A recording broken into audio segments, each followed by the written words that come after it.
Hello everyone, welcome to my channel.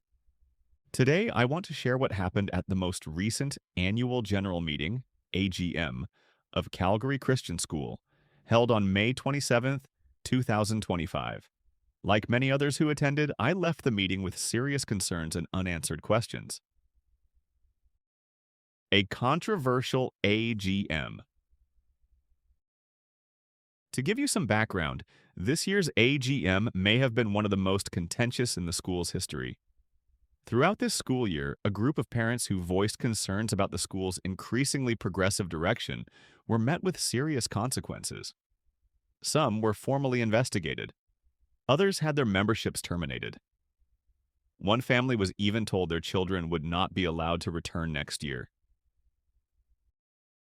Besides, one key issue involved a board director who refused to sign a non-disclosure agreement, NDA, due to concerns about board governance. In response, a motion was brought to remove her. Meanwhile, a group of parents fight to keeping the school faithful to biblical values and resisting a progressive shift, formed as candidates to run for board positions.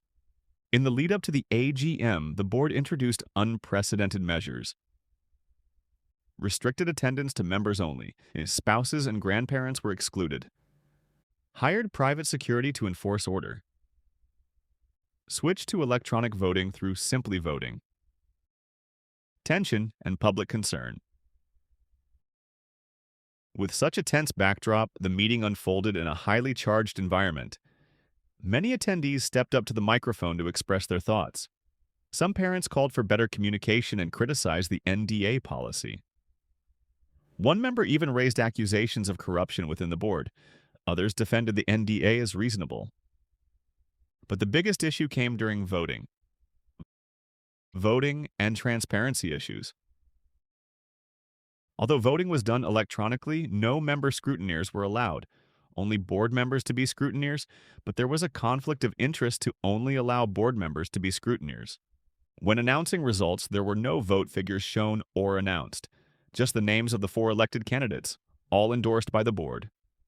When asked for release figures, the chair declined. Out of 11 candidates, only the board endorsed 4 won.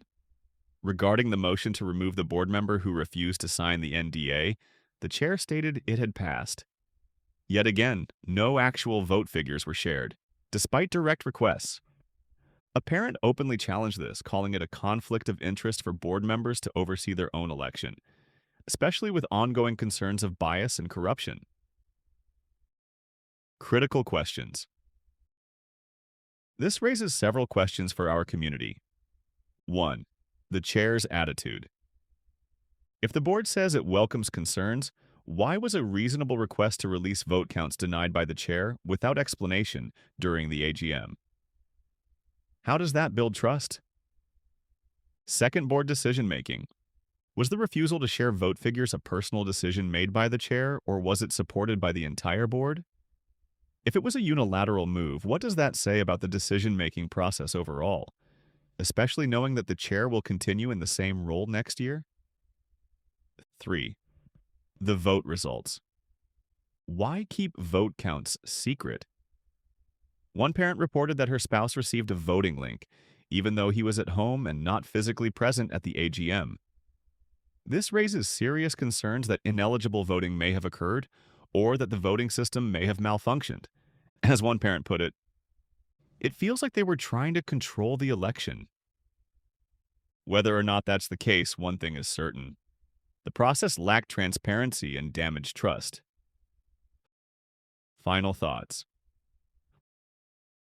This AGM has left many parents with more questions than answers. The lack of transparency has eroded confidence in the board's leadership. I don't claim to know everything, but I believe it's important to speak up and document what took place, because it affects not just a few individuals, but many students and families at Calgary Christian School. People deserve to know what happened. Thank you for watching.